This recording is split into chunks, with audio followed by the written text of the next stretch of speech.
Bismillahirrahmanirrahim. Assalamualaikum warahmatullahi wabarakatuh. Salam Om Swastiastu, Namo Buddhaya, salam kebajikan. Selamat malam semuanya. Salam sejahtera untuk kita semua. Sebelumnya izinkan saya berterima kasih kepada Pak Wirmi dan kepada teman-teman semuanya. Sebelumnya izinkan saya untuk memperkenalkan diri. Perkenalkan, nama saya Dwi Ridho Auliadani dengan NIM B1B1222031. Di sini saya akan berpresentasi sekaligus menjelaskan mengenai di mata kuliah Tata Kelola Keuangan Pemerintahan ini, yakni pengaruh pajak terhadap perekonomian makro, yang dimana akan mengusung dua submateri. Yang pertama ada pengaruh pajak terhadap produksi total, dan yang kedua pengaruh pajak terhadap komposisi produksi. Baik, langsung saja kita masuk ke materi yang pertama, yakni pengaruh pajak terhadap produksi total. Pengaruh pajak terhadap produksi dapat dibagi dalam pengaruhnya terhadap produksi sebagai keseluruhan dan komposisi produksi. Pengaruh pajak terhadap produksi sebagai keseluruhan berlangsung melalui pengaruhnya terhadap kerja, tabungan, dan investasi. Kemudian lebih jauh lagi kita melihat pengaruh-pengaruh pajak terhadap kerja, tabungan, dan investasi melalui kemampuan dan keinginan, yaitu kemampuan untuk bekerja, menabung, dan mengadakan investasi. Lanjut, investasi ini dapat berupa investasi material maupun investasi kemanusiaan, atau material investment maupun human investment. Investasi material memberikan kepada para pekerja alat-alat material untuk dapat bekerja lebih produktif dan lebih efisien. Investasi ini dapat berbentuk bangunan-bangunan, mesin-mesin, alat angkutan, tenaga listrik, dan sebagainya. Sedangkan investasi dalam bidang kemanusiaan akan dapat membuat para pekerja lebih efisien sebagai salah satu faktor produksi.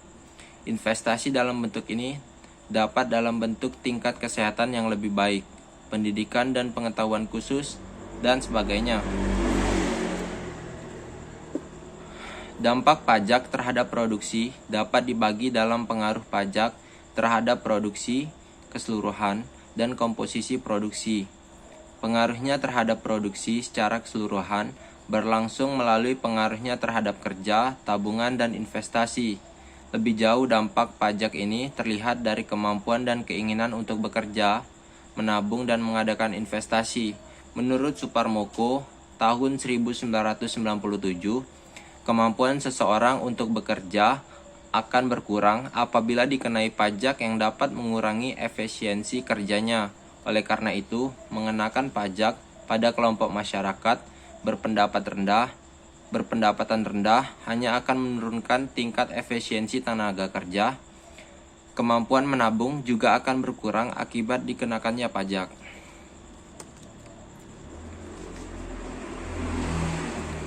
Pengaruh pajak terhadap produksi total. Mereka yang dikenakan pajak penghasilan akan melihat kemampuan mereka untuk menabung dikurangi dengan kecenderungan menabung marginal dikalikan dengan jumlah pajak yang dikenakan. Bagi mereka yang tergolong berpendapatan rendah, pajak tidak akan dikurangi atau mengurangi kemampuan mereka untuk menabung, karena umumnya mereka tidak mempunyai tabungan lagi meskipun tidak dikenakan pajak. Oleh karena itu, jika pajak dikenakan, maka hal tersebut tidak akan mengurangi tabungan, tetapi akan mengurangi konsumsi.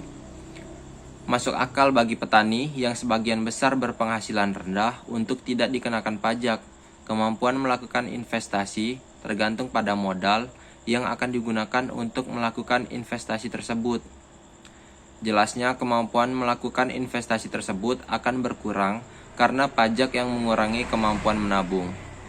Karena tabungan merupakan sumber modal untuk berinvestasi, maka kemampuan berinvestasi dengan sendirinya akan menurun jika kemampuan menabung berkurang akibat pajak. Dampak pajak juga dapat menimbulkan penyimpangan dalam penggunaan faktor-faktor produksi, yaitu penggunaan faktor-faktor produksi yang mampu menghasilkan output yang maksimal ke arah penggunaan yang menghasilkan output yang lebih sedikit. Masuk ke submateri yang kedua, pengaruh pajak terhadap komposisi produk. Dampak pajak terhadap produksi dapat dibagi menjadi dampak pajak terhadap total output dan struktur produksi. Pengaruhnya terhadap produksi secara keseluruhan ditunjukkan melalui pengaruhnya terhadap lapangan kerja, tabungan, dan investasi. Lanjut yang kedua, mereka yang dikenakan pajak akan melihat kemampuan mereka untuk menabung dikurangi dengan kecenderungan menabung. Dan bagi mereka yang tergolong berpendapatan rendah, pajak tidak akan mengurangi kemampuan mereka untuk menabung, karena umumnya mereka tidak mempunyai tabungan lagi meskipun tidak dikenakan pajak. Pengaruh pajak terhadap komposisi produksi. Dampak pajak juga dapat menimbulkan penyimpangan dalam penggunaan faktor-faktor produksi, yaitu penggunaan faktor-faktor produksi yang mampu menghasilkan output yang maksimal ke arah penggunaan yang menghasilkan output yang lebih sedikit. Pajak yang dikenakan tidak boleh menimbulkan penyimpangan dalam penggunaan faktor-faktor produksi, atau apabila tidak dapat dihindari, besarnya pajak yang dikenakan tidak boleh menimbulkan banyak penyimpangan.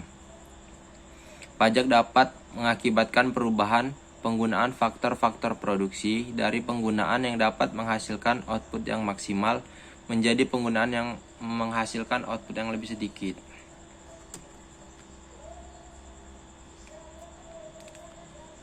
Pajak terhadap perekonomian tidak boleh menimbulkan distorsi dalam penggunaan faktor-faktor produksi.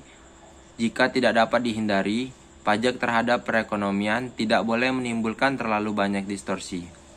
Dampak terhadap produksi secara umum. Terhadap produksi dapat dibagi pengaruhnya terhadap produksi secara umum dan terhadap struktur produksi. Pengaruhnya terhadap produksi secara umum dinyatakan melalui dampaknya terhadap lapangan kerja, tabungan, dan investasi. Dengan lebih cepat, kita melihat dampak pajak terhadap pekerjaan, tabungan, dan investasi melalui kemampuan dan keinginan, khususnya kemampuan dan keinginan untuk bekerja, menabung, dan berinvestasi.